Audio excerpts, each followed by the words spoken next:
Hello friends, मेरा नाम CA आकाश मेहरोत्रा है। आज हम लोग आपके साथ जिस टॉपिक पर बात करने जा रहे हैं वो टॉपिक एकदम लेटेस्ट है और अभी अभी इसकी चर्चा बहुत ज़्यादा हो रही है।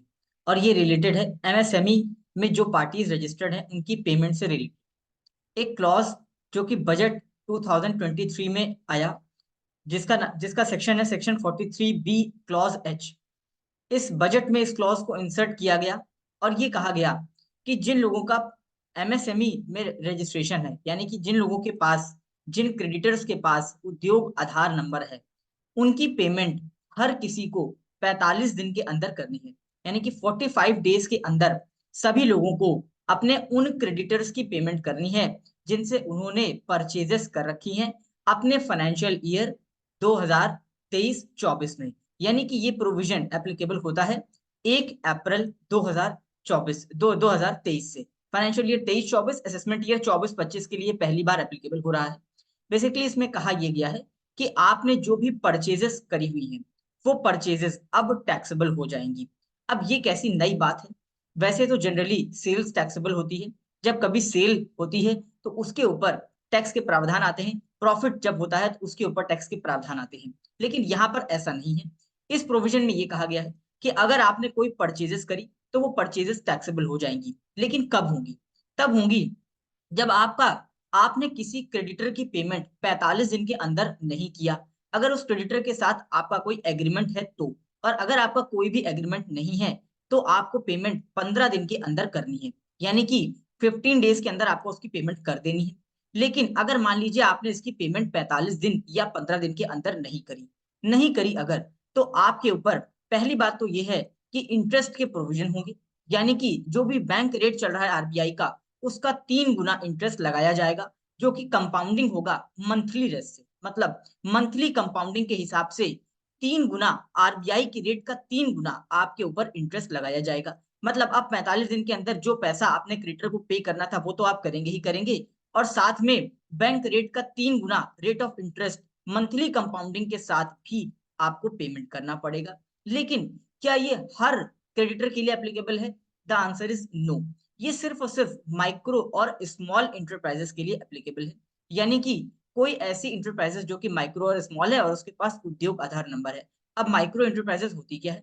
माइक्रो इंटरप्राइजेस वो इंटरप्राइजेस होती है जिसका टर्नओवर 5 करोड़ से कम होता है और उसकी टोटल इन्वेस्टमेंट 1 करोड़ से कम होती है। ठीक हो गई बात। लेकिन स्मॉल इंटरप्राइजेस वो इंटरप्राइजेस होती है जिसका टर्नओवर 50 करोड़ तक होता है या 50 करोड़ से कम होगा, और इन्वेस्टमेंट्स 10 करोड़ या उससे कम होगी, तो वो स्मॉल इंटरप्राइजेस हैं। अब इससे ऊपर की जो लिमिट है उसमें आती है मीडियम इंटरप्राइजेस, वो यहाँ पर कवर्ड नहीं है। यानी कि अगर आपने किसी क्रेडिटर का पेमेंट जो कि मीडियम इंटरप्राइजेस है, आपने उसका 45 दिन 15 दिन में नहीं किया तो कोई बात नहीं, कोई ब्याज नहीं लगेगा। आपको पेमेंट तो करना ही है, आज नहीं करेंगे बाद में करेंगे, कोई दिक्कत की बात नहीं है। लेकिन लेकिन अब दूसरी बात ये आती है, यानी कि ये बात क्लियर हो गई कि माइक्रो और स्मॉल सिर्फ कवर्ड है, मीडियम कवर्ड नहीं है। लेकिन क्या मैन्युफैक्चरर, सर्विस प्रोवाइडर और ट्रेडर तीनों कवर्ड है? The answer is no. Trader नहीं कवर्ड है, सिर्फ और सिर्फ मैन्युफैक्चरर और सर्विस प्रोवाइडर ही कवर्ड है।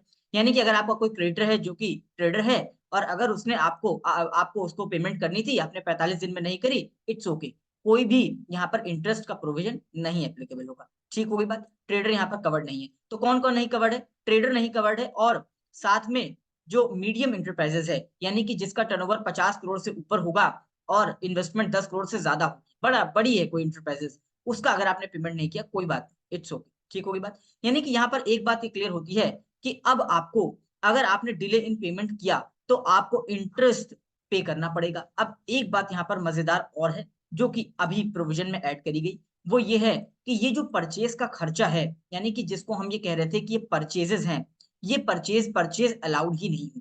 यानी कि ये परचेज क्या हो जाएगी? डिस अलाउड हो जाएगी।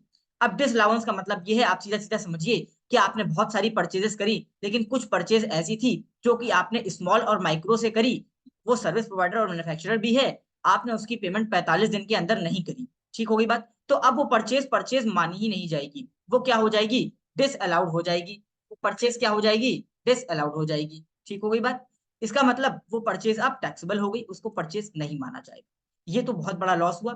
यानी कि इसके ऊपर जो भी टैक्स आएगा वो टैक्स भी आपको देना पड़ेगा। तो यहाँ पर दो कॉन्सिक्वेंसेज हैं, एक इंटरेस्ट आपको पे करना पड़ेगा और दूसरा वो खर्चा भी अलाउड नहीं होगा जो परचेजेस थी, और जो इंटरेस्ट आपने पे किया ये भी एक्सपेंस में अलाउड नहीं होगा। ये भी एक ड्रॉबैक है। मतलब ये सारे प्रोविजंस कहाँ पर लिखे गए?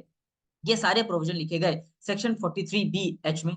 अब जब हम टैक्स ऑडिट करेंगे अपना, टैक्स ऑडिट हर किसी का नहीं होता है, जिनका होता है जिनकी टर्नओवर 1 करोड़ से ज्यादा होती है, और भी सारे प्रोविजंस हैं जिनका ऑडिट एक चार्टर्ड अकाउंटेंट करेगा, टैक्स ऑडिट करेगा, उन पे ये प्रोविजंस को भी देखेगा कि कहीं सन्ड्री क्रेडिटर में कुछ ऐसे क्रेडिटर तो नहीं है जिनका जो कि एमएसएमई में आते हैं और इन्होंने उसकी पेमेंट नहीं करी है। अगर ऐसा पाया जाता है तो वो खर्चा क्या किया जाएगा, डिसअलाउ कर दिया जाएगा और उस पर टैक्स लगाया जाएगा। ठीक हो गई बात? अब ये सारी चीजें इसी सेक्शन के अंदर आई हैं। ये बहुत टेक्निकल सेक्शन था जब आया था, बट इतना टेक्निकल नहीं है, इजी है ये सेक्शन। ये कुछ प्रावधान, कुछ प्रोविजन एमएसएमई डी एक्ट से उठाए गए हैं। वहां पर ये 2006 में एक्ट आया था, वहां पर भी ये प्रावधान थे, बट यहाँ पर अब इनको सख्ती के साथ पालन करने के लिए कहा गया है और हम लोगों को भी ये देखने के लिए बताया गया। Thank you very much. I hope आपको हमारी बात पूरी समझ में आई होगी। अगर समझ में आई है तो आप लाइक, शेयर और कमेंट जरूर करिए। Thank you very much.